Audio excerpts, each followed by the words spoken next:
Puji Tuhan, shalom semuanya. Yang bersuka cita mulai lambaikan tangannya, yang bersyukur pada hari ini. Kita sudah di penghujung tahun.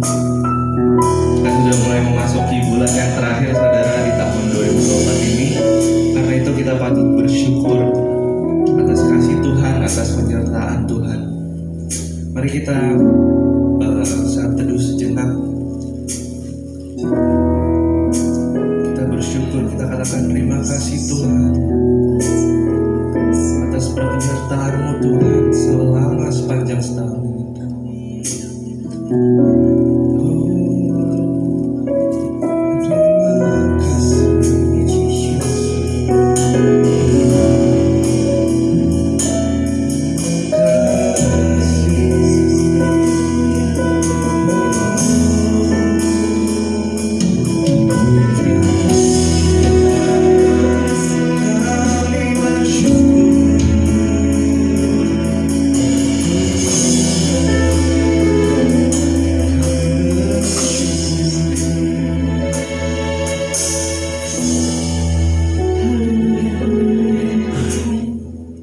Segala puji syukur Tuhan hanya bagi nama-Mu ya Tuhan.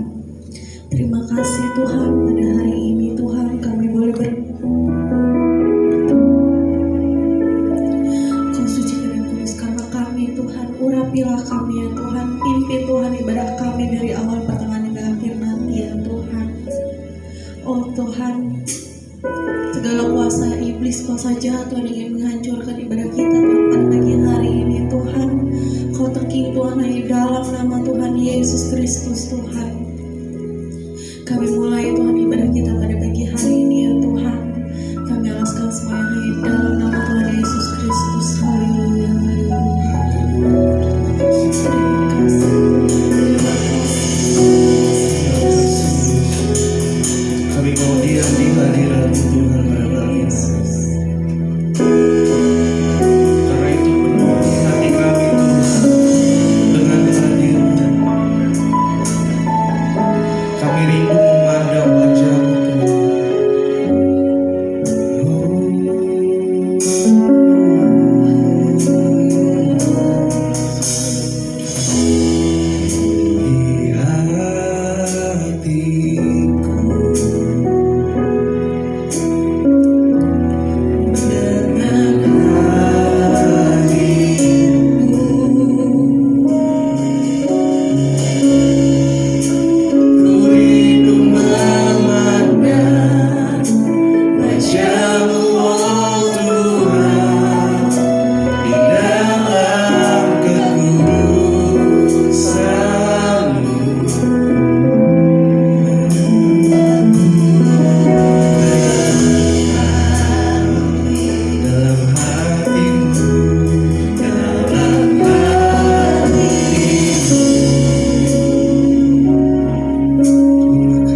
akan hadir Tuhan dengan hati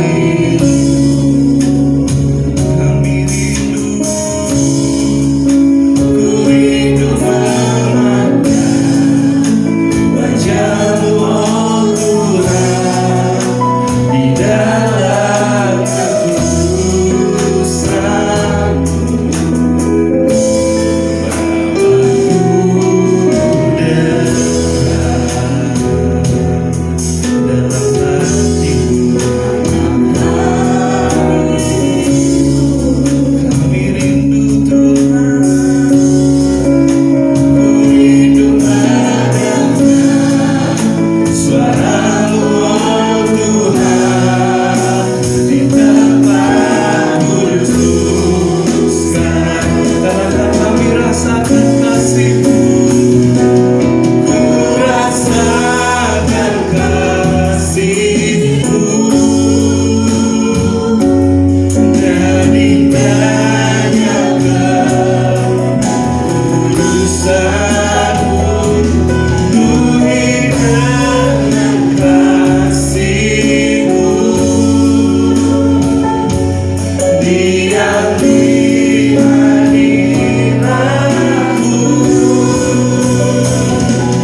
kasih-Mu nyata dalam hidup kami Tuhan.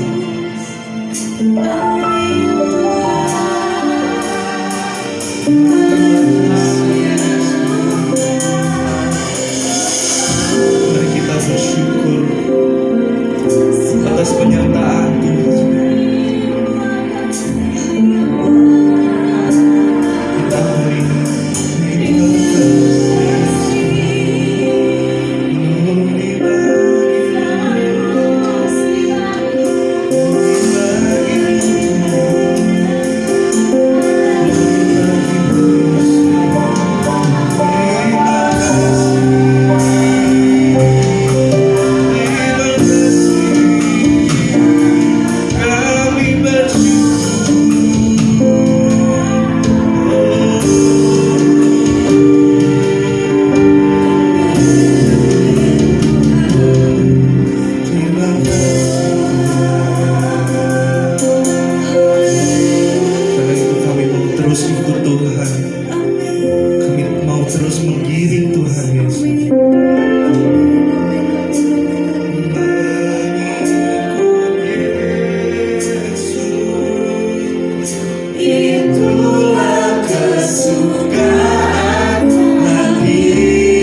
selanjutnya acara ibadah ini Tuhan hanya di dalam nama Tuhan Yesus Kristus. Haleluya. Amin. Tetap bangkit berdiri saudara. Shalom semuanya. Saya percaya hari ini terlihat muka-muka yang berbahagia. Amin. Di bulan yang baru. Mari kita sapa kiri kanan kita.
sempurna kasih-Nya, berkumpullah anugerah-Nya, bersukacita semua di dalam rumah Tuhan. Katakan untuk saudaraku dan saudariku, Tuhan cipta dan mengasihimu. Mari bersukacita semua di dalam rumah Tuhan. Oh, saudaraku dan saudariku, Tuhan cipta dan mengasihimu. Mari bersukacita semua di dalam rumah Tuhan. Mari bersukacita semua di dalam rumah Tuhan. Mari bersukacita semua di dalam rumah Tuhan. Jangan tutup Tuhan, amin. Semoga dipersilakan untuk duduk kembali. Saya percaya di sini adalah jemaat Tuhan yang bersukacita, amin, karena kasih Tuhan.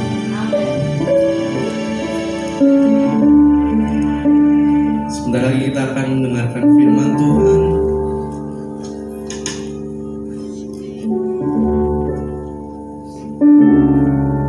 Kita mau katakan bahwa terima kasih Tuhan atas penyertaan-Mu yang sempurna dan rancangan-Mu yang penuh damai Tuhan. Karena itu kami bisa melewati segala pergumulan, segala permasalahan, persoalan di dalam hidup kami.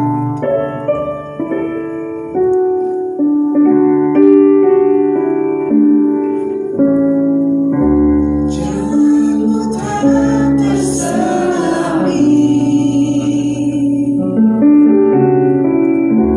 oleh setiap hati kami, namun satu hal ku percaya, ada rencana yang indah, tiada terduga kasih-Mu. Kau heran dan besar, heran dan besar bagiku. Arti kehadiran-Mu selalu nyata di dalam hidupku.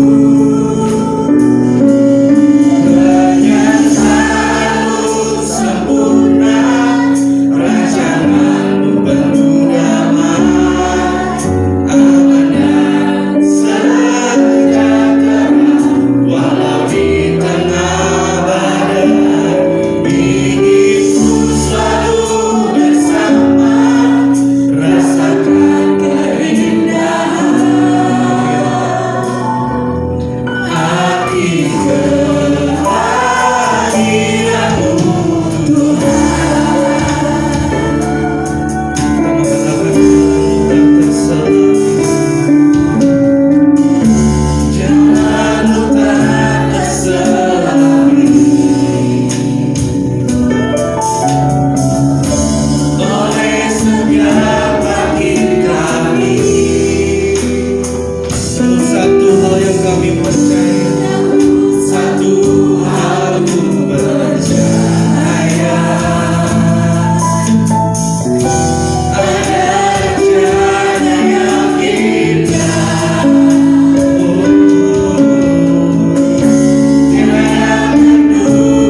sempurna, rancanganmu penuh damai. Kita imani kata ini. Sejahtera walau di tengah hidupku selalu bersama, rasakan keindahan hati kembali. Sekali lagi cuma Tuhan katakan kenyataanmu sempurna. Ini iman kami Tuhan. Ini iman yang kami nyatakan.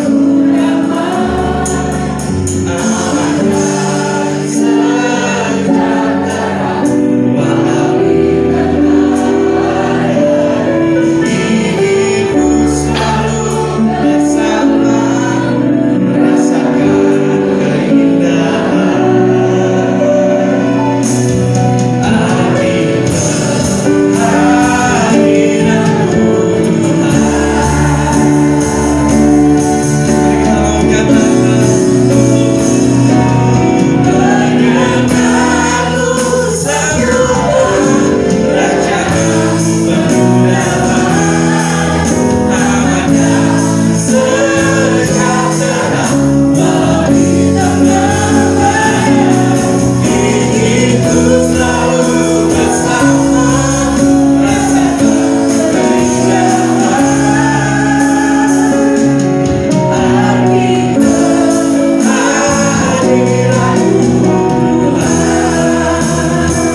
arti kehadiranmu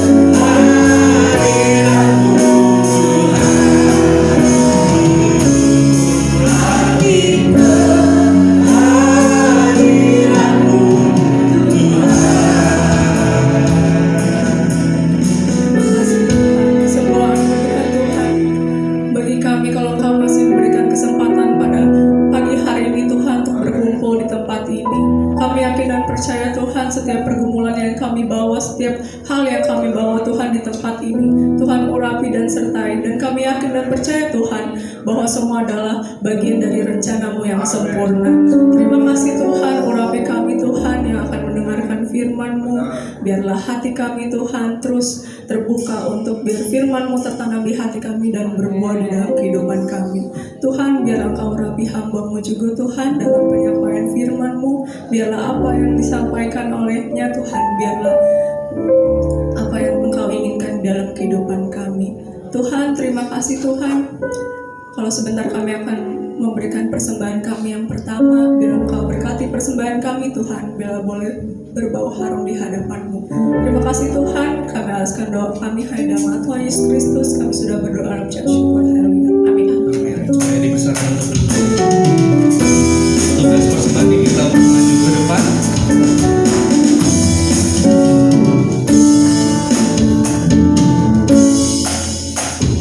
Kasih Allah sudah selalu baru setiap pagi, rahmat-Nya pun tak pernah berakhir seumur hidupku. Kasih Allah sudah selalu baru setiap pagi, rahmat-Nya pun tak pernah berakhir seumur hidupku. Dengan sukacita bukan mari, dengan sorak-sorak memuji, ku naikkan pujian haleluya, nyanyi bahagia sang Raja. Suka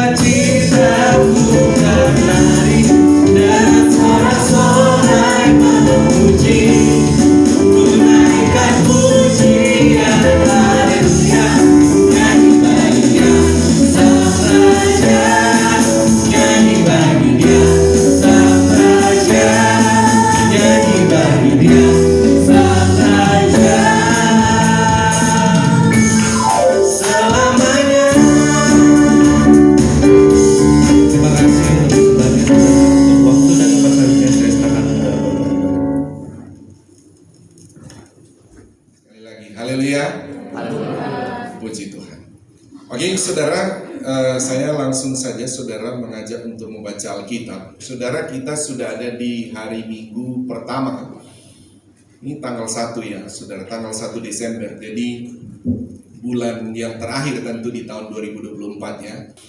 Dan saudara, jadi minggu ini berarti saudara sekali lagi ibadah di gereja. Nah, berikut sudah ibadah Natal bersama di Bakmi Golek ya. Jadi saudara tentu tinggal apa ya saudara, saya lihat yang latihan-latihan ini tinggal sudah oke semua ya, tinggal memperbiasakan aja saudara. Sudah hafal ya sudah hafal, gerakan sudah dihafal, jadi tinggal menjaga aja kebiasaan itu supaya nanti sampai hari hanya semua tetap seragam dalam hal saudara yang latihan nyanyi, yang nari, yang drama dan lain sebagainya, yang musik.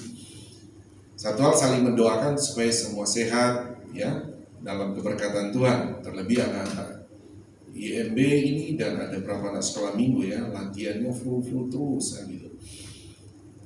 Saya sarankan minum vitamin ya untuk anak-anak IMB biar lebih ini fit saudara ya. Oke, itu saja saudara. Sekarang saudara, saya akan masuk dalam topik saudara mengenai Natal yang akan kita bicarakan ini terus sepanjang bulan Desember ini. Topik saya adalah Natal yang akan saya sampaikan melalui firman Tuhan. Sebab itu mari kita membuka Alkitab kita dalam kitab Matius pasal yang kedua, ayat yang pertama sampai ayat yang ke-12. Itu judul di sana itu orang-orang Majus dari timur. Mari kita bangkit berdiri, di lantai bawah juga bangkit berdiri. Saya ayat 1 surah ayat 2. Orang-orang Majus dari timur. Sesudah Yesus dilahirkan di Bethlehem di tanah Yudea pada zaman Raja Herodes, datanglah orang-orang Majus dari timur ke Yerusalem.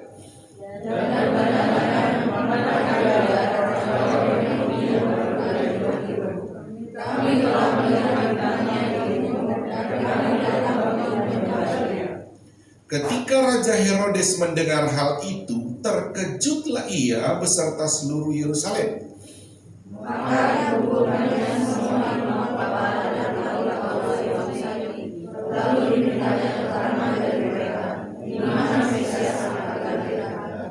Mereka berkata kepadanya, di Bethlehem di tanah Yudea, karena demikianlah ada tertulis dalam kitab Nabi.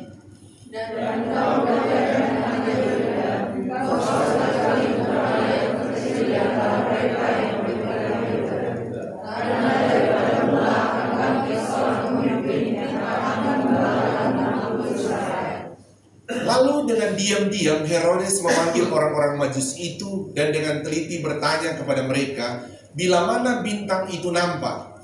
Kemudian ia menyuruh mereka ke Bethlehem, katanya, pergilah sedikitlah dengan sesama hafal mengenai itu, dan segera sesudah kamu menemukan dia, kabarkanlah kepadaku supaya aku pun datang menyembah dia. Setelah mendengar kata-kata raja itu, berangkatlah mereka, dan lihatlah bintang yang mereka lihat di timur itu mendahului mereka, hingga tiba dan berhenti di atas tempat di mana anak itu berada. Ketika mereka melihat bintang itu, sama sukacita mereka. Maka masuklah mereka ke dalam rumah itu dan melihat anak itu bersama Maria ibunya, lalu sujud menyembah dia. Mereka pun membuka tempat harta bendanya dan mempersembahkan persembahan kepadanya, yaitu emas, kemenyan, dan mur.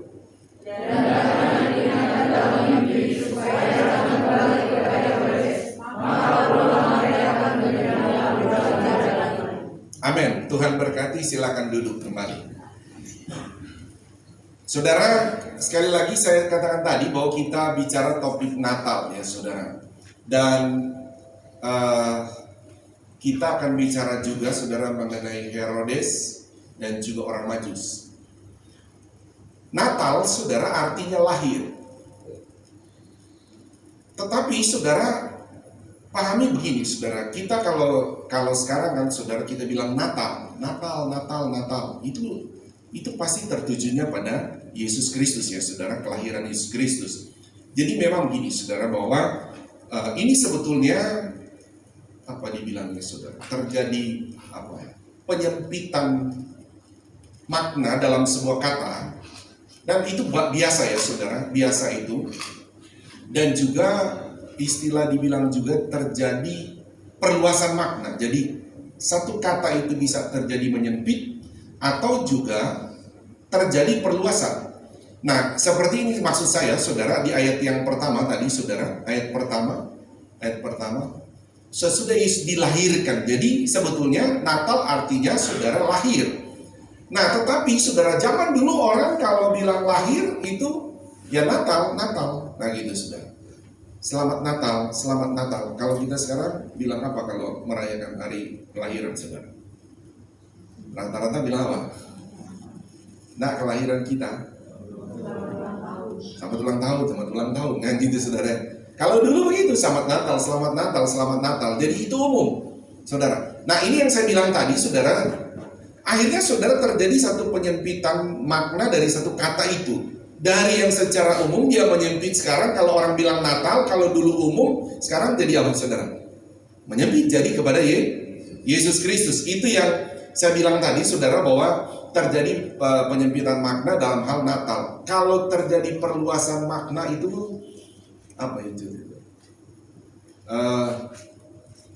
Penyempitan lagi juga begini ya saudara. Kalau di saudara, di Timur Tengah sana, khususnya di abad pertama zaman Yesus lahir ini juga, saudara tahu bahwa orang Kristen atau mulai dari orang Yahudi, kan Kristen awal itu lahir dari agama Yahudi ya, orang-orang Yahudi daripada agama Yahudi baru jadi Kristen. Nah, termasuk Yesus Kristus itu kan agama Yahudi. Maksudnya begini, soalnya zaman dulu itu umum saudara, orang itu kalau dia bilang kerudung, pakai kerudung, tahu kerudung kan saudara? Itu biasa, orang mau ke bait Allah, mau ke gereja, abad pertama, mereka pakai kerudung. Kamu pakai kerudung, pakai biasa saudara. Nah, saya perhatikan saudara, kalau sekarang, kalau orang pakai kerudung, saudara kan, jadi begini, zaman dulu itu orang pakai kerudung itu biasa, semua orang pakai kerudung. Kadang-kadang laki pakai kerudung juga, kan begitu saudara. Di zaman abad pertama, so kalau lihat film-film Tuhan Yesus ada kerudung nggak kadang-kadang? Ada kan saudara? Nah, tapi sekarang saudara terjadi penyempitan. Kalau saudara lihat orang pakai kerudung, saudara akan bilang apa? Beda kan? Saya akan lihat ke sana. Jadi terjadi saudara, ada hal-hal yang saudara perlu pahami, dan itu sebuah kenyataan terjadi itu. Nah, terus lagi apa lagi saudara? Sekarang itu cukup saja. Contohnya terjadi perluasan makna dari sebuah kata. Apa ya contohnya? Oh begini, tadi ada lagu. Nah ya, kau mungkin lagu tadi. Kau sahabatku, kau saudaraku, kan begitu. Nah, saya tahu bahwa kata ini kan awalnya itu hanya digunakan saudara itu cuma kakak adik, saudara. Tetapi saudara, belakangan sekarang terjadi perluasan dari makna dari kata saudara itu, kan begitu saudara. Bahkan Paulus menggunakannya saudara-saudaraku, padahal bukan saudara daging. Jadi dia meluas. Tadinya Paulus juga di Alkitab menggunakan saudara-saudaraku, saudara seiman. Tetapi saudara, ketika sekarang saudara terjadi perluasan, kadang-kala saudara, orang bekerja di kantor saja mereka akan bilang kita saudara. Karena satu kantor, tidak peduli kamu agama apa, kita satu kantor, kita saudara. Pokoknya dalam apa saudara, golongan-golongan tertentu, satu golongan kita saudara. Saya ingat pada waktu di Israel, ketika naik ke ini kan lokasi bait Allah di bawah bumi, terus ada Masjid Al-Aqsa sama apa yang satu itu ya, Dome of the Rock. Nah, naik kita di sana, ketemulah orang-orang Indonesia yang dari Muslim, kan mereka juga kan salah satu tempat suci mereka itu ya. Kita juga naik, mereka di sana. Ketemulah kita, dari Indonesia, oh kita saudara. Nah itu sudah. Di waktu di sana kita juga bilang kita saudara, karena saudara dalam arti satu negara. Nah gitu, ketemu di sana. Jadi mereka, kita siarah ke bait Allah terus naik ke situ, mereka juga siarah ke situ, saudara. Ya, jadi ketemu, dari mana? Oh kita dari Surabaya, gitu. Tapi mereka orang Muslim gitu ya. Ya sama-sama kita saudara, ya kita saudara, begitu saudara. Ya oke. Itu saja saudara, saya memberikan satu saudara, satu contoh-contoh bagi saudara untuk memahami mengenai lahir ini adalah Natal, di mana ini terjadi satu penyempitan dari makna dari satu kata lahir ini. Sekarang orang bilang Natal, selamat Natal, pasti ditujukan pada Yesus. Kan begitu. Nah, saya akan bawa saudara begini, saudara. Ada beberapa pelajaran yang kita belajar mengenai Natal, saudara, dan kaitan-kaitannya, saudara. Nah, pelajaran kita akan belajar sekarang ini adalah Natal kaitannya dengan Herodes dan orang-orang Majus. Herodes dan orang-orang Majus. Sedikit saya kasih tahu, ini poin nanti Herodes dulu kita bahas, baru orang Majus kedua ya. Nah, sedikit saya kasih tahu, orang Majus ini saudara dikatakan dari timur. Ya, dari timurnya Yerusalem, saudara. Dari timurnya Yerusalem, saudara, dia akan menuju ke daerah Media Persia, saudara, dan itu saudara diduga saudara orang Majus ini adalah daerah sebelah Persia itu. Media Persia adalah ada dua yang berbatasan dengan negara itu, saudara, adalah India dan Tiongkok, saudara, dan kebanyakan penafsir mereka akan berkata mereka itu adalah orang India. Ya, jadi pada waktu Yesus lahir, dia datang, saudara, orang luar dari luar Yahudi, ya, saudara. Yang pertama datang menyembah Yesus adalah orang India. Jadi orang India sini hebat juga ya. Mereka yang pertama datang, saudara. Oke, saya akan bahas dulu dari Herodes. Natal kaitannya dengan Herodes dulu. Saudara perhatikan dulu, Herodes, saudara, adalah dia itu bukanlah orang Yahudi. Tapi saya bisa bayangkan menjadi raja orang Yahudi. Nah, Herodes ini dia adalah orang Edom atau dibilang Idumea, orang Edom dia. Sekarang Edom itu ada di, ya kebanyakan ada di apa itu saudara, Jordania sana, saudara. Jadi dia itu bukanlah orang dari bergaris keturunan Yehuda yang sebetulnya adalah raja itu kan dia harus berdarah keturunan raja. Raja begitu ya. Nah, raja dari Yehuda ini, Israel ini kan harus dari keturunan namanya Yehuda. Itu terus, makanya kalau sudah lihat Yesus itu berdarah Yehuda. Kalau secara jasmani ya, itu bergaris keturunan darah Yehuda. Nah, kalau Herodes ini tidak berdarah Yahudi sedikit pun tidak, saudara. Sehingga saudara, tetapi Herodes ini menjadi raja. Kenapa Herodes ini menjadi raja bagi orang Israel? Karena ada namanya begini, saudara. Herodes ini memang keluarga dari keturunan orang kaya. Bapaknya itu namanya Antipater, ya, Antipater. Nah, dia itu pintar, dia juga pengusaha, dia kaya tapi pintar berpolitik. Jadi dia juga pintar memanfaatkan pemerintah untuk tentu mendukung usaha dia, pekerjaan dia. Nah, singkat kata dia bertemanlah, saudara, dengan saudara, kaisar daripada Romawi, begitu saudara ya. Dia berteman dengan kaisar Romawi, saudara, dengan namanya Antonius Markus. Ya, dia berteman begitu saudara, sehingga saudara ketika dia berteman, nah ini kan Roma kan sudah berkuasa. Nah, Roma ini saudara, dia akan menunjuk saudara raja-raja wilayah. Jadi sama dengan kayak kita dulu saudara, kan kita pakai apa? Belanda kan dia ketika dia menguasai banyak negara saudara, termasuk Indonesia, dia akan tunjuk siapa kan orang menguasai di sini, menguasai daerah sini. Nah, begitu. Nah, di Israel khususnya saudara, Markus Antonius ini saudara, karena bapaknya Herodes ini dekat dengan dia, saudara, akhirnya dia itu melobi-lobi, saudara, melobi-lobi begitu. Dan singkat kata bahwa Antipater ini punya sahabat dekat dengan Antonius Markus ini, mereka tunjuklah Herodes ini. Oke, kalau kamu begitu jadi raja di sana. Nah, gitu. Itu namanya Herodes, kita bilang Herodes Agung ya, saudara. Dia pertama jadi raja. Ingat ya, saudara, dia bukan berdarah Yahudi. Nanti begini ya, saudara, kalau saudara baca Herodes di zaman Yesus lahir dan Herodes di zaman Yesus mati, itu berbeda. Jadi Herodes zaman Yesus mati disalib itu anaknya dari Herodes ini. Jadi Herodes ini kan sudah mati pada waktu, nanti kita akan lihat nanti ayatnya.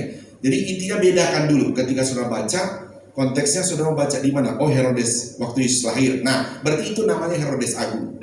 Tapi ketika saudara membaca Herodes yang di mana Yesus itu mulai disalib, diadili oleh Herodes, begitu ya.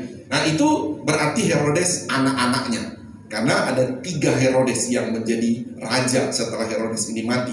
Ada namanya Herodes Antipas, Herodes Filipus, Herodes, apalagi satu lah saudara. Jadi ada 3 itu. Jadi wilayah Israel itu dibagi ketika Herodes ini mati, dibagi ke 3 anaknya. Begitu, memerintah di Israel itu, ya. Oke. Saya lanjut lagi saudara, bahwa Herodes ini saudara, kalau saudara lihat ketika saudara dengar Herodes, di pikiran saudara kan jahat sekali kan saudara. Tapi saya mau kasih tahu begini saudara, mari kita lihat dulu Herodes ini baiknya banyak sekali. Nah, baiknya bagaimana saudara? Pertama, Herodes ini saya sudah bilang tadi itu pintar berpolitik ya saudara. Dia pintar berpolitik. Bahkan saudara setelah siapa ya saudara, Antonius itu mati saudara, yang mengangkat dia pintar lagi saudara, dia lobby lagi saudara, dia lobby lagi kaisarnya saudara, sehingga kedudukan mereka saudara di garis keturunan Herodes ini tetap terjaga. Nah, saya balik dulu begini. Jadi Herodes ini saudara, dia itu sebetulnya bagi dia memerintah itu, tapi saudara tidak usah bingung ya saudara, tidak usah bingung dalam arti begini. Jadi memang sebetulnya dia itu mati di abad ke-4 sebelum Masehi, 4 atau 5. Tapi kalau saudara lihat Yesus lahir di abad pertama, sebetulnya itu bukanlah kesalahan daripada Alkitab, tetapi ini Masehi ini dibuat, dan satu waktu di tahun baru atau saya jelaskan Masehi sudah dibuat setelah sudah ratusan tahun ya kalender Yahudi berjalan, sehingga salah satu kaisar berpikir begini, gimana ya letak tahun mau dibikin Masehi, titiknya di mana. Jadi mereka itu tidak tepat menentukannya saudara, tidak tepat pada waktu Yesus lahir itu sebetulnya di sebelum kalau sekarang Masehi kan, ingat ya saudara, cara berpikir itu sebelum Yesus lahir itu belum ada sebetulnya tahun Masehi, belum ada. Jadi nanti belakangan 1 Masehi begitu ya, baru dibuatlah satu titik di mana kita mau hitung 1 sebelum Masehi, 1 sesudah Masehi begitu. Nah, titiknya adalah Yesus lahir, tapi penempatan mereka itu pada waktu itu agak bergeser sedikit. Makanya dibilang kalau sudah membaca sejarah-sejarah, Herodes Agung ini mati di sebelum abad ke-4 sebelum Masehi lah begitu saudara. Tapi itu sudah tidak usah terlalu pengaruhi, karena itu adalah penempatan dari pemerintah pada waktu itu. Tetapi Alkitab tentu adalah kitab yang tepat. Kita yang bicara sejarah ini. Herodes ini saudara, saya mau katakan begini saudara, bahwa dia itu setelah saudara dia ditunjuk oleh saudara Kaisar Romawi untuk menjadi raja saudara, dia itu berpindah. Nah gitu, dia berpindah keyakinan lah saudara. Sekalipun mungkin tidak secara jujur saudara ya, karena dia juga tetap menyembah berhala, tapi dia juga ikut agama Yahudi. Nah, kalau orang di luar dari agama, orang berdarah Yahudi masuk ke dalam agama Yahudi, itu disebutnya namanya proselit. Proselit itu jadi kamu kayak kita begini, bukan orang berdarah Yahudi, tapi kita mau jadi agama Yahudi, sama begitu. Nah, itu disebutnya proselit. Nah, Herodes ini disebut begitu. Apa tujuan dia? Supaya begini, saudara, supaya orang Yahudi ini senang kepada dia. Karena orang Yahudi tahu kamu itu bukan berdarah Yahudi.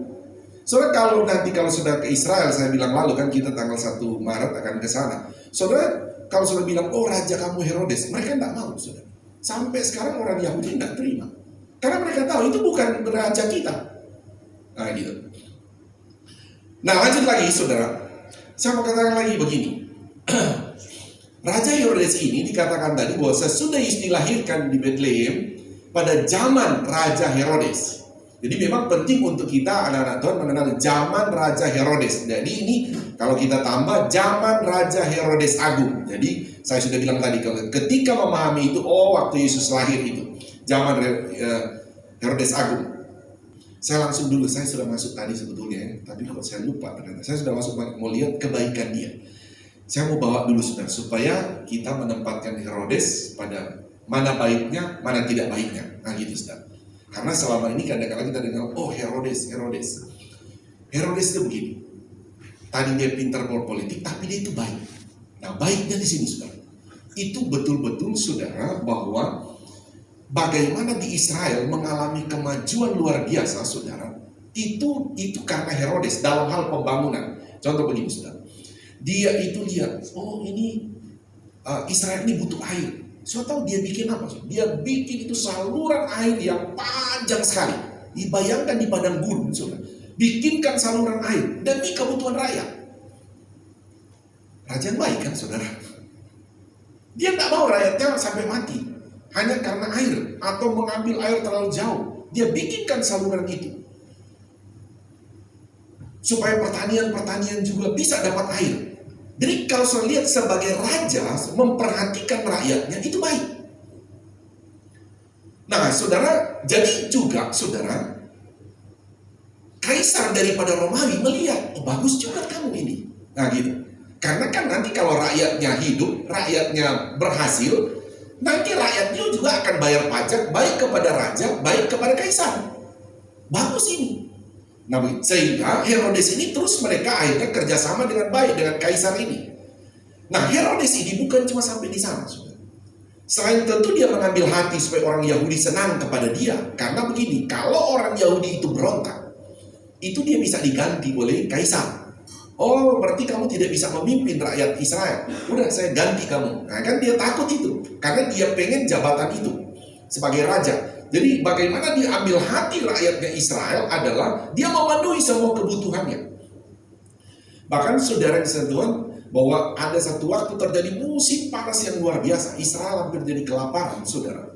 Tapi saudara bisa bayangkan, dia impor makanan dari luar. Dia keluarkan uang dari kerajaan. Beli makanan, beli gandum dari luar, kasih ke rakyatnya. Itu hebat kan, saudara. Herodes itu baik ya. Baik. Nah, so apa lagi baiknya dia, saudara? Saudara Herodes itu, ada yang saya minta tuh baik Allah yang sudah jadi, itu megah sekali. Itu yang bangun, saudara. Kalau sekarang ada saudara foto-foto lihat baik Allah itu, saudara itu megahnya itu karena Herodes yang bangun. Itu Herodes yang bangun. Tujuannya, saudara, supaya dia ambil hati memang, supaya orang Yahudi itu senang. Orang Yahudi itu, saudara, mereka bisa dibilang secara rohani harga diri mereka itu baik Allah. Karena mereka tahu kalau ada Tuhan hadir, Tuhan pasti bela mereka. Jadi bait Allah itu harus ada. Nah Herodes ini tahu bahwa kebutuhan bisa dibilang kebutuhan utama orang Israel itu bait Allah. Karena orang Israel itu secara saudara rohani mengenai hubungan dengan Tuhan di bait Allah itu mereka sangat agungkan. Nah makanya Herodes itu bikin. Pada waktu saya bilang tadi, Ezra dan Nehemia membangun bait Allah itu tidak selesai. Bait Allah tidak selesai karena membutuhkan biaya yang sangat besar. Saudara ingat pada waktu Salomo bangun kan, dia bangun saja dengan emas yang luar biasa banyaknya. Tapi sekarang Ezra dan Nehemia mau bangun itu tanpa ada uang. Jadi begitu lama dibangunnya tidak selesai juga. Tapi muncul Raja Herodes ini. Dia bangun tuh bait Allah dengan dana yang cukup besar. Nah, saudara dari situ saudara lihat saya menceritakan saudara mengenai Herodes itu baik. Selanjutnya saudara tahu bahwa Herodes ini juga dia sedikit takut saudara. Dia takut begini. Dia pikir, aduh kalau orang Yahudi ini, Israel ini, nanti kalau mereka berontak lawan saya gimana nanti? Jadi itu tetap menghantui dia. Menghantui dia karena memang dia ada pada posisi Raja Israel tapi bukan berdarah Israel. Atau dia Raja Israel tapi seutuhnya dia bukanlah orang Yahudi. Sehingga saudara dia itu berpikir, waduh nanti saya kalau dibunuh orang Israel gimana caranya? Akhirnya saudara dia bangun suatu kayak kota di atas gunung atau tempat tinggal istana dia lah saudara. Dia bangun di atas gunung yang tinggi, namanya Gunung Masada itu. Nanti kalau yang ke Israel nanti dikasih tahu itu Masada. Nah, itu berarti Herodes punya itu. Tujuannya supaya kalau ada orang Israel mau berontak, dia sudah siapkan batu-batu sudah besar, tinggal digulingkan aja. Nah orang Israel pasti mati. Itu sebetulnya satu sisi dia raja, tapi satu sisi dia takut sama orang Yahudi.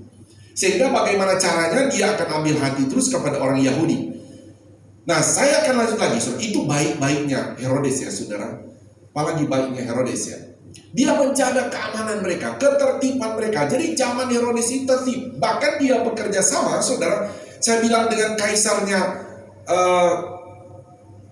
saudara, kaisarnya Romawi. Itu saudara terkenal, saudara. Kita kenal istilah dibilang begini, banyak jalan menuju Roma kan. Nah, itulah kaisar itulah saudara di zaman Herodes itu juga. Dan Herodes bantu juga bekerja sama dengan kaisar supaya jalan-jalan juga di Israel dibikin bagus semua. Dibikin bagus. Jadi kaisar ini memang di mana-mana kan dia bikin jalan. Makanya kita kalau mau ketemu ke Timur Tengah kan, itu kemana-mana banyak sekali peninggalan zaman Romawi. Ya, zaman Romawi. Nah, sehingga saudara itu saya bilang tadi kebaikan Herodes. Saudara, yang tidak baiknya Herodes itu apa, saudara? Kalau sudah lihat, yang tidak baiknya dia sebetulnya cuma mau membunuh Yesus. Kan itu, saudara. Jadi bisa dibilang, saudara. Tapi memang saudara, dalam keluarga dia ada yang tidak baik, saudara. Sebelumnya, tidak baiknya dia begini. Anak dia sendiri pun kalau dia curiga, oh ini nih anak saya ini nih kayaknya mau ganti saya, itu dia bisa bunuh. Dia bisa bunuh kalau tanpa dia tuju, begitu saudara.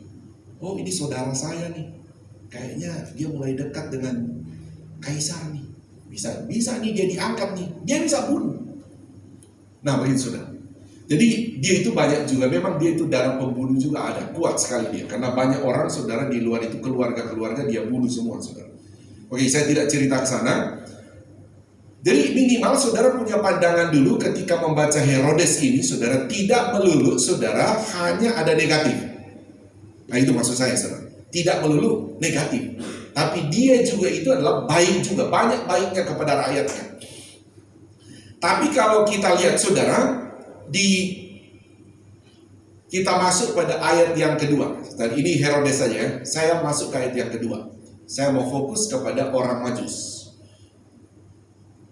Dan bertanya-tanya. Sorry. Ayat 1 dulu, ayat 1.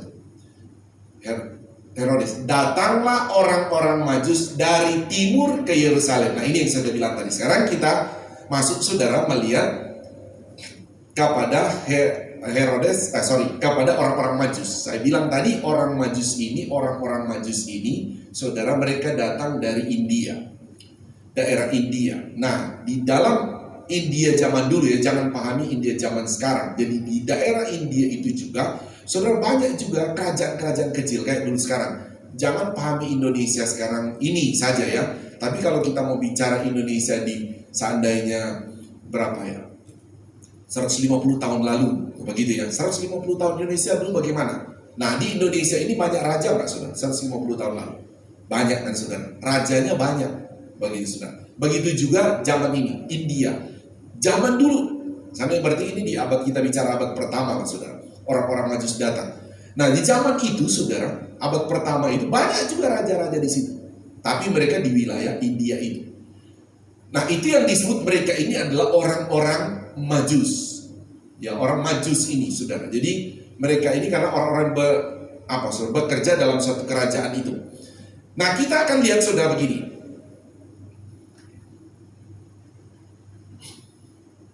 Ayat 2. Ayat 2. Dan bertanya-tanya, di manakah dia, raja orang Yahudi yang baru dilahirkan itu? Kami telah melihat bintangnya di timur dan kami datang untuk menyembah dia. Sepertikan orang Majus ini itu datang kalau dari India. Dari mana mereka tahu bahwa di di Bethlehem petunjuk dari bintang ini yang akan dilahirkan itu? Di mana mereka tahu? Dari mana mereka tahu itu? Sebetulnya begini, saudara. Makanya saya bilang tadi, India itu berdekatan dengan dulu Babel jadi Media Persia, berbatasan dengan negara itu. Dulu orang Israel itu di tahun 600-an, abad ke-7, saudara, sebelum Masehi ya, kan dibuang, diserang oleh Babilonia, ditawan di Babilonia. Nah, orang Israel ini kan tetap berpegang pada Taurat mereka. disebarluaskan mereka, saudara, dibuang di seluruh Babel ini. Nah, saudara, tentu saudara ada orang-orang yang negara tetangga itu kan batasan darat, saudara. Mereka akhirnya memahami orang Israel itu membawa kitab mereka, menghafal kitab mereka, mau tidak mau orang di pinggiran itu, yaitu orang India, tahu. Oh, jadi ada maksud Tuhan juga, saudara. Makanya saya pernah bilang, kadang-kala kesulitan-kesulitan datang pada kita, itu ada rencana Tuhan di dalamnya. Sehingga tidak boleh langsung marah-marah kepada Tuhan. Apa maksud Tuhan? Nah, kan gitu. Nah, ini juga pada waktu mereka dibuang, saudara, itu ternyata, saudara, orang-orang India ini dengar.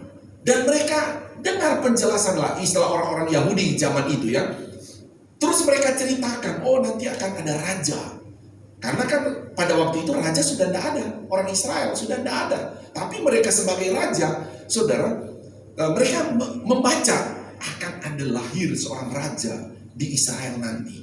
Jadi abad ke-5, ke-4 sebelum Masehi, ke-3, ke-2, Israel itu tidak punya raja, sudah habis rajanya. Begitu. Nah, membuat ini jadi cerita bagi mereka.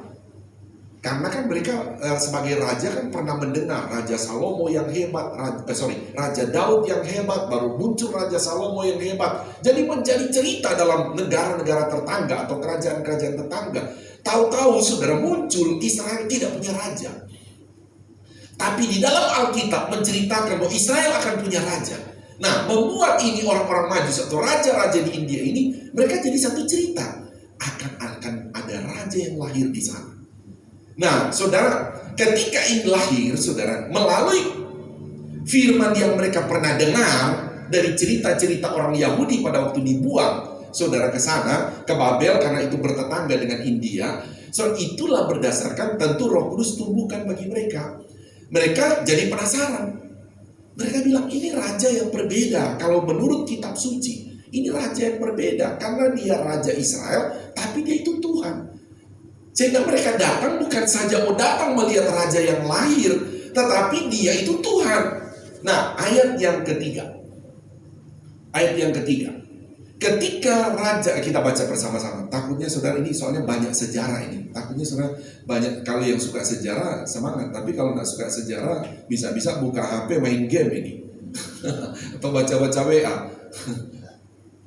Dan ini penting sebenarnya, karena Alkitab kita itu betul-betul sudah terikat dengan sejarah.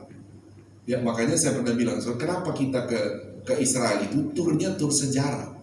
Karena Alkitab itu ditulis dengan memang sejarah, saudara ya. Mari kita bangkit berdiri dulu supaya saudara agak hilang ngantuknya ya. Baca bersama-sama. 2, 3. Ketika Raja Herodes mendengar hal itu, terkejutlah ia beserta seluruh Yerusalem, sampai ayat 4. Maka dikumpulkannya semua imam kepala dan ahli Taurat bangsa Yahudi. Lalu dimintanya keterangan dari mereka di mana Mesias akan dilahirkan. Sampai situ saja. Silakan duduk kembali. Tuhan Yesus berkati. Perhatikan di sana, Herodes dikatakan balik ayat 3. Terkejutlah Herodes. Kenapa dia terkejut, saudara? Karena selama ini kan tidak ada raja orang Yahudi. Dia itu raja. Tahu-tahu saudara dia dengar sudah ada yang lahir. Coba dia mau tanya dulu. Dia terkejut. Waduh, kok ada raja? Wah, kalau ini Israel, sementara rakyat Yahudi itu menanti-nantikan Mesias yang akan lahir. Menanti-nantikan raja bagi mereka. Jadi dia terkejut. Wah, ini bahaya. Ancaman ini. Kalau ini sudah ada raja bagi orang Yahudi, berarti otomatis saya minggat. Tidak menjadi raja lagi. Nah, makanya saudara akhirnya ayat keempat. Bertanyalah dia.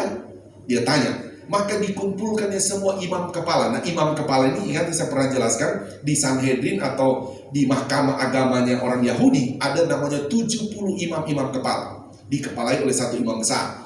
Karena mereka itu ahli-ahli juga, di dalamnya ada ahli-ahli Taurat. Dipanggillah mereka, kumpul. Coba kamu jelaskan, apakah memang akan ada lahir orang Yahudi? Mereka bilang, ya, menurut Alkitab ada. Terus dia pikir, waduh, kalau ada, di mana dia akan lahirkan? Diminta keterangan dari mereka. Di mana Mesias itu atau raja orang Yahudi akan lahir? Mereka kasih kitab suci. Ayat 5. Mereka berkata kepadanya, baca 23. Mereka berkata kepadanya, Herodes ya, di Betlehem di tanah Yudea, karena demikianlah ada tertulis dalam kitab Nabi. Jadi sudah ditulis dalam kitab Nabi. Wah, dia semakin kaget. Waduh, sudah dinubuatkan dan orang itu sudah lahir. Setelah itu kan dia terkejut itu, saudara, dia mulai bergejolak. Ini Herodes mulai bergejolak dia. Wah, coba ayat yang ke-6. Baca 23. Dan engkau Betlehem, saya kasih tahu dulu. Ini kutipan ayat ini. Mungkin saya catat apa enggak ya? Kalau saudara lihat di sebentar. Maksudnya pertanyaan itu dijawab. Oh iya. Di Mika 5 ayat 1. Jadi enggak usah baca ya saudara. Ini sama persis. Ketika ditanya, Herodes bertanya kepada ahli-ahli Taurat, di mana tertulis itu? Ada di dalam kitab Mika. Kitab Nabi ini maksudnya tadi di kitab Mika. Bunyinya apa? Bunyinya ini. Baca 1, 2, 3. Dan engkau Betlehem, tanah Yehuda, engkau sekali-kali bukanlah yang terkecil di antara mereka yang memerintah Yehuda. Karena daripadamu lah akan bangkit seorang pemimpin yang akan mengembalakan umatku Israel. Jadi betul dibilang di Betlehem lahir dan lahir dari keturunan Yehuda. Dan dia akan menjadi pemimpin, maksudnya jadi raja bagi Israel. Wah, Herodes itu kaget. Waduh, sudah lahir ini. Ayat yang ke-7. Ayat 7. Baca 2, 3. Lalu dengan diam-diam Herodes memanggil orang Majus itu dan dengan teliti bertanya kepada mereka, bila mana bintang itu nampak. Jadi dia tanya, mereka cerita begini, waktu bintang itu nampak 2 tahun, sekitar hampir 2 tahun lalu. Maksudnya begitu, orang Majus cerita, 2 tahun itu nampak, menunjukkan kepada kami yang waktu kami dengar firman Tuhan, itu sudah lahir Raja Israel, makanya kami datang 2 tahun lalu. Iya, jadi kamu datang, iya kami sudah datang dari 2 tahun lalu. Kami cari di mana, kami ikutin bintang. Kadang-kadang bintang itu hilang, seperti waktu bertemu Herodes, kan bintangnya hilang. Tadi kami diam, baru jalan lagi. Jadi kamu itu berjalan hampir 2 tahun. Iya, hampir 2 tahun. Oh gitu. Nah, mari baca ayat yang ke-8. 2, 3. Kemudian ia menyuruh mereka ke Betlehem, katanya, pergi dan selidikilah dengan saksama hal-hal mengenai anak itu. Dan segera sesudah kamu menemukan dia, kabarkanlah kepadaku supaya aku pun datang menyembah dia. Ini kan penyembahan bohong sebetulnya. Dia akal-akalan. Kasih tahu, sebetulnya dia sudah punya niat. Dia pasti bunuh. Karena jangan sampai ada generasi dari keturunan Yehuda akan muncul jadi raja. Supaya kedudukan saya sebagai raja itu tetap harus bunuh anak ini. Nah gitu. Jadi dia akal-akalan aja bilang mau menyembah juga. Karena orang Majus bilang, raja-raja dari India ini bilang kami juga mau menyembah. Dia bilang juga, saya juga mau menyembah dia. Oke, ayat yang ke-9. Baca 2, 3. Setelah mendengar kata-kata Raja Herodes itu, berangkatlah orang Majus mereka. Dan lihatlah bintang yang mereka lihat di timur itu, dulu dari India mereka lihat bintang itu muncul. Nah gitu saudara, mendahului mereka hingga tiba dan berhenti di atas tempat di mana anak itu berada. Jadi dari dulu waktu Yesus lahir ada bintang itu, sekarang bintang itu tuntun. Anak itu ada di sini. Anak itu bukan di kandang Betlehem. Anak itu sudah di rumahnya. Coba perhatikan ayat 10. Baca 2, 3. Ketika mereka melihat bintang itu, sangat bersukacitalah mereka orang Majus ini. Ayat 11. Maka masuklah mereka kemana? Ke dalam rumah itu. Ingat ya, bukan ke dalam kandang, ke dalam rumah. Jadi dia sudah dipindah, tapi Tuhan tuntut. Intinya begini sekarang, bahwa lihat ya perbandingan antara Raja Herodes dengan raja dari India ini. Soalnya lihat, maksud datang kepada Tuhan kan berbeda. Satu mau menyembah tapi sebetulnya niatnya jahat.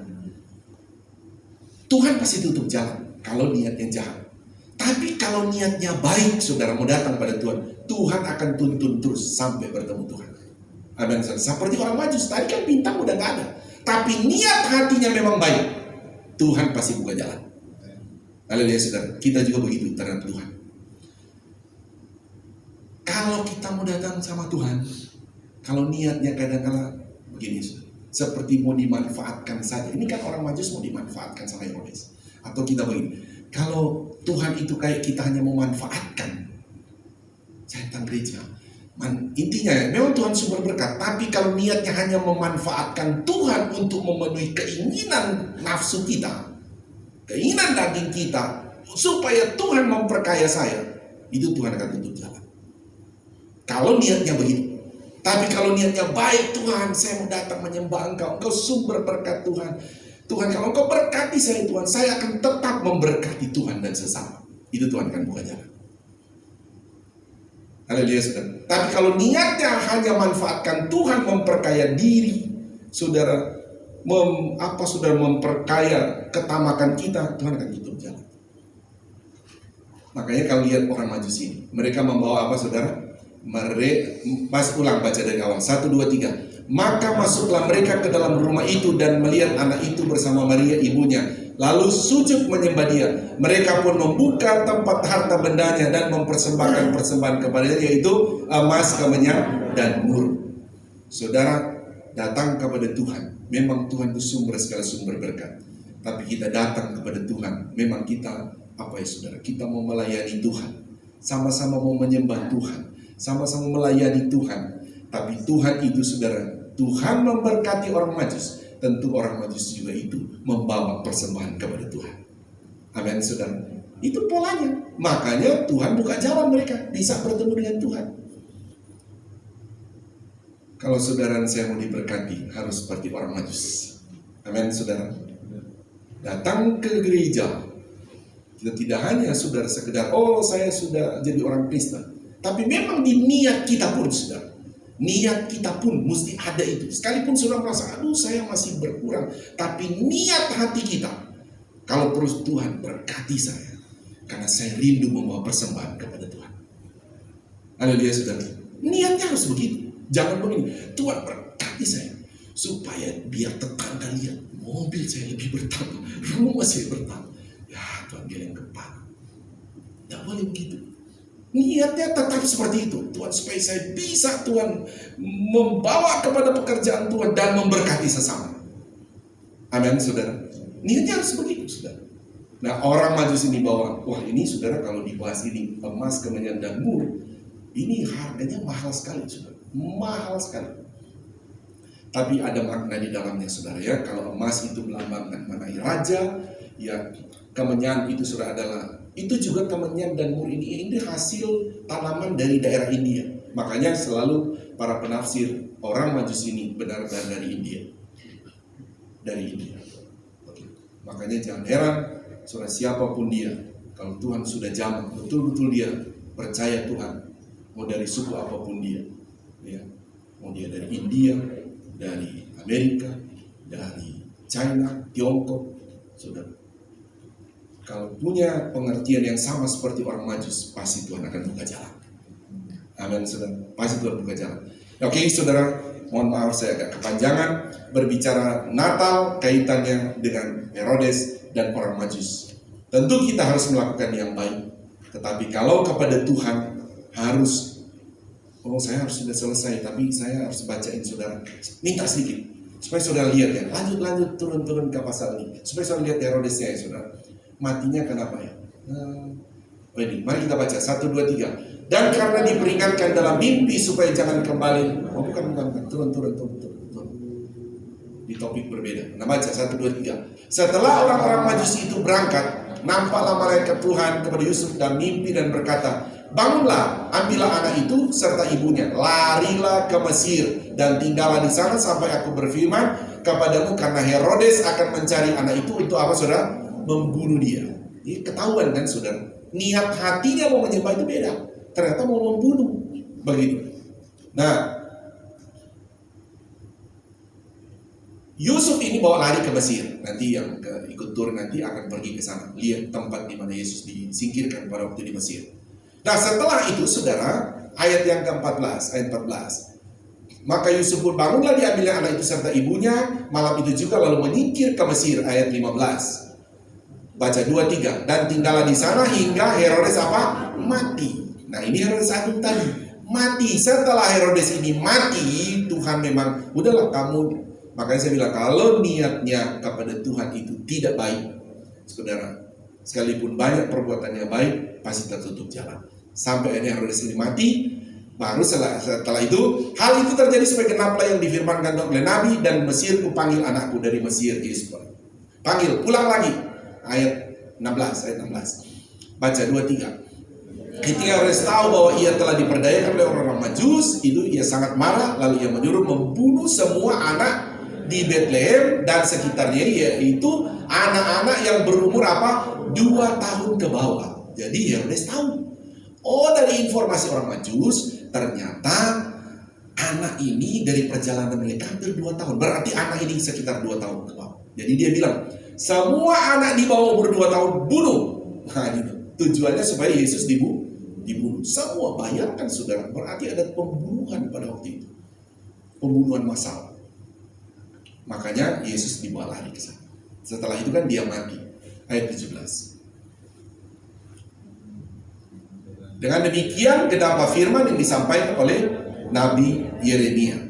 Oke, saudara, saya sampai di situ, saya menjelaskan bagi saudara, tapi biarlah penjelasan saya berbicara tentang Natal kaitannya dengan Herodes dan orang Majus. Sekali lagi saudara, bahwa mari kita bisa melihat bahwa Herodes ini ada baiknya, tetapi pada ujungnya saudara, bahwa ternyata dia tidak baik kepada Tuhan. Ada niat tidak baik. Tetapi orang Majus saudara, dari asalnya memang mereka niatnya itu baik. Datang menyembah Tuhan, bawa persembahan kepada Tuhan, niatnya baik. Herodes juga bawa kepada persembahan pada Tuhan, tapi niatnya tidak baik. Tapi percayalah saudara, kita beriman seperti orang-orang Majus dari India. Beriman, tapi niatnya baik. Tuhan pasti buka jalan. Amin, saudara. Mari kita bangkit berdiri. Kita akan langsung masuk dalam perjamuan. Ya, lewat 15 menit saya menyampaikan. Mari yang bertugas perjamuan maju ke depan.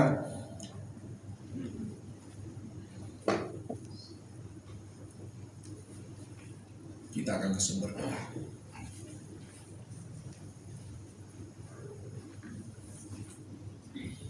Kita tunduk kepala. Kami datang kepadamu Tuhan, kami bersyukur untuk kebenaran firman-Mu ya Tuhan bagi kami. Biarlah firman-Mu ini menerangi pikiran kami, menerangi iman kami ya Tuhan. Biarlah kami mengikuti teladan daripada orang-orang Majus ini ya Tuhan, yang memiliki niat yang baik, hati yang baik, mau datang menyembah kepada Tuhan. Terima kasih Tuhan, tanamkan itu, iman yang dimiliki oleh orang-orang Majus itu kepada kami umat-umat-Mu di tempat ini. Apapun keadaannya, biar kami tetap mau melayani, mau menyembah Tuhan. Yesus yang sudah lahir di Bethlehem itu adalah Tuhan Juru Selamat hidup kami. Terima kasih ya Tuhan, kami bersyukur untuk firman-Mu. Sekarang kami akan terima perjamuan kudus untuk membawa kami, mengingatkan kami bahwa karya Yesus di atas kayu salib adalah menebus dosa-dosa kami, sehingga status hidup kami adalah orang yang benar-benar diselamatkan oleh Tuhan. Terima kasih Tuhan. Roti dan anggur yang melambangkan tubuh dan darah Kristus ini, setiap kami yang makan dan meminumnya, Tuhan, semua sifat dosa dihancurkan, semua sifat jahat dihancurkan, semua pekerjaan iblis dihancurkan, sehingga tubuh dan darah Kristus benar-benar memerdekakan kami selalu. Baik kehidupan jasmani, kehidupan rohani kami tetaplah merdeka dalam tubuh dan darah Kristus. Terima kasih Tuhan, kami terima roti dan anggur yang melambangkan tubuh dan darah Kristus yang menebus dosa kami. Haleluya, amin. Bukan dengan barang yang fana. Silakan duduk.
darah Kristus yang membawa kita mengingat bahwa kita adalah orang yang sudah ditebus oleh Tuhan, sudah diselamatkan oleh Tuhan.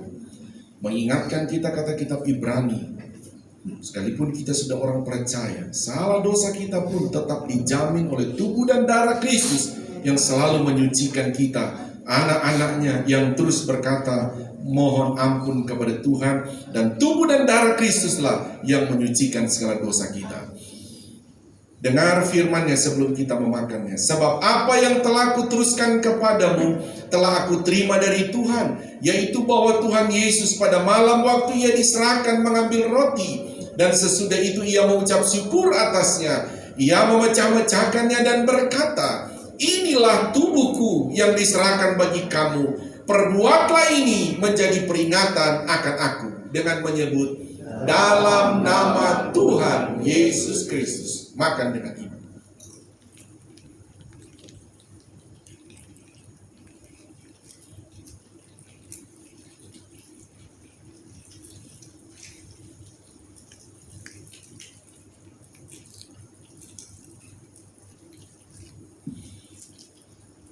Pegang cawan dengan tangan kanan kita.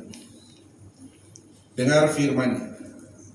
Demikian juga Ia mengambil cawan sesudah makan lalu berkata, cawan ini adalah perjanjian baru yang dimeteraikan oleh darahku. Perbuatlah ini setiap kali kamu meminumnya menjadi peringatan akan aku, dengan menyebut dalam nama Tuhan Yesus Kristus. Minum dengan iman.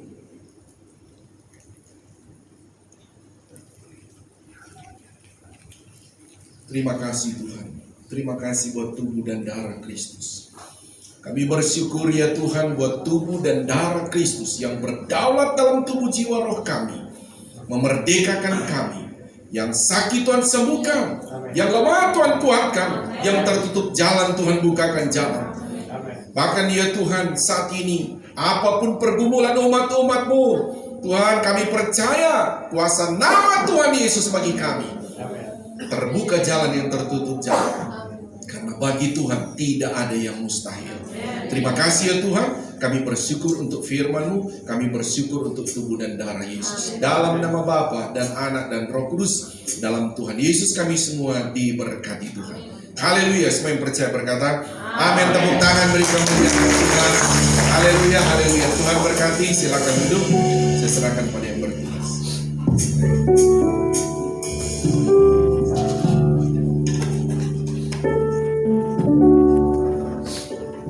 Puji Tuhan, terberkati dengan firman Tuhan, amin. Saatnya kita akan melakukan korban persembahan yang kedua untuk pembangunan. Petugas persembahan diminta untuk maju ke depan dan kita akan berdoa.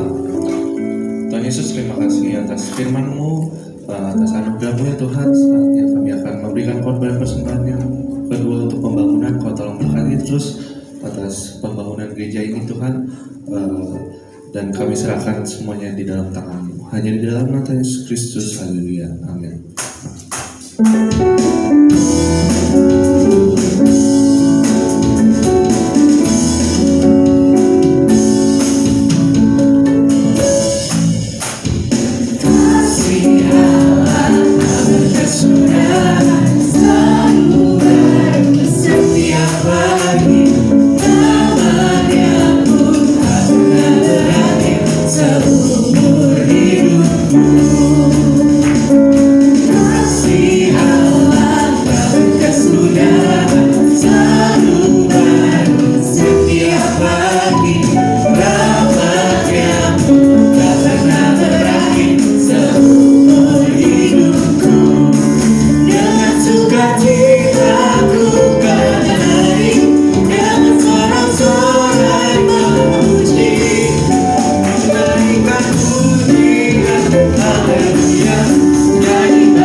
supaya terus Bapak Gembala bisa diberkati terus keluarga pelayanannya. Dan terima kasih untuk para pelayan yang sudah bertugas dari WL, musik, multimedia, singer, Asher, dan petugas persembahan. Dan pastinya terima kasih juga untuk jemaat Tuhan yang sudah hadir bersama berkumpul untuk memuji nama Tuhan. Biar kita semua diberkati oleh Tuhan saat kita berada di sini. Untuk pengumumannya, ibadah anak-anak di gereja nanti akan diadakan jam 10 pagi. Lalu ibadah raya yang kedua di gereja jam 5 sore. Hari Senin doa puasa minggu pertama GPD Kota Wisata. Selama 3 hari bisa pilih puasa Esther, Adam atau Daniel. Hari Rabu adalah ibadah komsel terakhir tahun 2024 ini di kediaman keluarga Bapak Harjit, Kota Wisata Cluster Florida, jam 7:30 malam. Hari Jumat ibadah gabungan Pelprip dan WSP terakhir di tahun 2024 di gereja jam 7 malam. Hari Sabtu doa pagi di gereja jam 7 sampai jam 8 pagi. Dan juga ada persiapan Natal dan latihan jam 12 siang di gereja untuk anak YB. Dan untuk minggu depan kita bisa bertemu kembali di ibadah raya yang pertama di gereja jam 8 pagi, ibadah anak-anak di gereja jam 10 pagi, dan ibadah raya yang kedua di gereja jam 5 sore. Jemaat Tuhan diharapkan untuk membaca Alkitab minimal 1 pasal setiap hari. Dan jemaat diharapkan saling mengingatkan dalam keluarganya. Jikalau ada yang akan memberi persembahan persepuluhan dapat ditransfer ke rekening BCA 7400516574 atas nama Yance Manoreng, dan dapat menginformasikan kepada Ibu Gembala untuk didoakan. Bagi setiap jemaat yang ingin menjadi jemaat tetap GPD Kota Wisata dapat menghubungi Ibu Gembala atau Sekretariat Gereja Bapak Ramli atau Bapak Ajung. Untuk pengumuman tambahan, Gladi Resik Natal 2024 di Bamigo Lake Ballroom diadakan di hari Jumat 13 Desember 2024 jam 8 malam, dan diharapkan untuk datang sebelumnya supaya kita bisa mulai on time, dan ini bersifat wajib bagi yang performance, baik Bapak Ibu, anak YMB, dan anak sekolah minggu.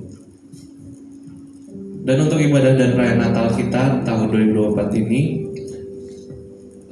dengan judul The Salvation Letter, hari Minggu tanggal 15 Desember 2024 di Bamigo Lake Ballroom Alternatif Cibubur jam 5 sore. Sekian pengumumannya. Ada tambahan dari Bapak Gembala? Kalau tidak ada, kita akan menutup ibadah kita. Mari kita semua bangkit berdiri. Nanti doa tutup akan dipimpin oleh Ibu Gembala.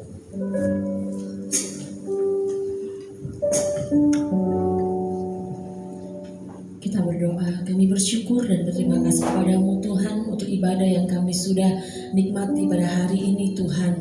Kami boleh menikmati pujian penyembahan, kami boleh menikmati firman-Mu, bahkan kami juga boleh menikmati tubuh dan darah-Mu. Kami percaya Tuhan ini anugerah yang begitu besar yang kami masih bisa terima, kami masih bisa nikmati. Oleh karenanya hati kami senantiasa limpah dengan ucapan syukur kepadamu. Dan sebagai ungkapan syukur kami Tuhan, kami mau persembahkan hidup kami untuk Engkau. Kami mau belajar untuk menjadi pelaku-pelaku firman-Mu dalam keseharian kami Tuhan. Kiranya Engkau senantiasa menuntun kami Tuhan. Sepanjang minggu yang akan datang kami percaya Tuhan, Engkau terus menggenggam hidup kami, Engkau terus memegang tangan kami, Engkau terus menuntun kami, sehingga kami akan berjalan sesuai dengan yang Engkau mau. Karena hidup kami semakin hari semakin berkenan kepadamu. Engkau akan bawa kami dari kemenangan pada kemenangan yang lain, dari satu kemuliaan pada kemuliaan yang lain, asalkan kami melekat erat dengan Engkau. Terima kasih Tuhan Yesus, terima kasih Roh Kudus. Engkau melihat umat-umat-Mu yang datang pada saat ini dengan berbagai pergumulan yang ada, mungkin mengenai kesehatan mereka Tuhan, mengenai keluarga mereka, mengenai usaha mata pencaharian pekerjaan mereka, mengenai hari depan mereka, pasangan hidup mereka, dan mengenai apapun juga. Saat ini kami hanya berseru kepadamu Tuhan, karena kami tahu Engkau Yesus Tuhan satu-satunya yang sanggup menolong kami. Oleh karenanya kami serahkan setiap pergumulan kami ke dalam tangan tangan-Mu. Kiranya Engkau menaruh belas kasihan-Mu kepada kami Tuhan. Kiranya mata-Mu senantiasa tertuju kepada kami, sehingga kami Tuhan boleh menikmati, kami boleh melihat rancangan yang ajaib Engkau sudah siapkan bagi kami. Dan biarlah kami boleh peka Tuhan, mendengar suara-Mu Tuhan, untuk tetap menanti-nantikan Engkau, tetap berjalan sesuai dengan yang Engkau mau. Terima kasih Tuhan Yesus, terima kasih Roh Kudus. Untuk acara Natal kami nanti Tuhan, kami serahkan ke dalam tangan-Mu. Setiap persiapan yang dilakukan oleh panitia, bahkan pengisi acara, bahkan seluruh jemaat Tuhan yang ada, Engkau yang menolong Tuhan. Dana yang dibutuhkan kami percaya Engkau sudah mengadakan. Dan kami percaya Tuhan, setiap persiapan yang kami lakukan Tuhan, kami mau persembahkan ini bagi Engkau. Dan biarlah semua yang kami lakukan berkenan di hadapan-Mu. Ikat anak-anak-Mu, panitia Natal ini dengan kasih-Mu, berikan mereka kesehatan, kekuatan, dan biarlah Tuhan sampai pada hari hanya nanti Tuhan, mereka tetap sehati di dalam melakukan pekerjaan-Mu. Seluruh jemaat-Mu Tuhan, Engkau juga karuniakan kesehatan dan kesehatian, sehingga bersama-sama Tuhan kami boleh melayani Engkau. Terima kasih Tuhan, sebentar kami akan tinggalkan tempat ini. Tutup bungkus kami dengan kuasa darah-Mu. Kami percaya perlindungan-Mu, penyertaan-Mu, pembelaan-Mu sempurna bagi kami. Bangsa negara ini kami taruh ke dalam tangan-Mu. Kami percaya Engkau melihat, Engkau memandang bangsa ini, dan Engkau mengasihi bangsa ini. Terima kasih Tuhan, kami mau menerima berkat yang daripada-Mu. Mari angkat kedua belah tangan kita. Haleluya. Inilah kami anak-anak-Mu ya Bapa di sorga. Mengangkat tangan kami kepadamu adalah terus pengakuan iman kami bahwa keselamatan hanya ada di dalam nama Tuhan Yesus Kristus. Engkau juga yang menjadi sumber segala sumber berkat bagi kami. Mohon berkati kami semua ya Tuhan, dengan berkat-berkat rohani yang luar biasa. Juga mohon berkati kami juga dengan berkat-berkat jasmani secara luar biasa. Akhirnya saudaraku, terimalah berkat daripada Allah Bapa, cinta kasih sayang daripada Tuhan Yesus Kristus, penghiburan, persekutuan, kuat kuasa, pengurapan-pengurapan baru dari Roh Kudus, memenuhi, memberkati kita semua saat ini sampai Maranatha. Tuhan Yesus Kristus datang kembali menjemput kita semua. Taruh tangan di dada, naikkan pujian.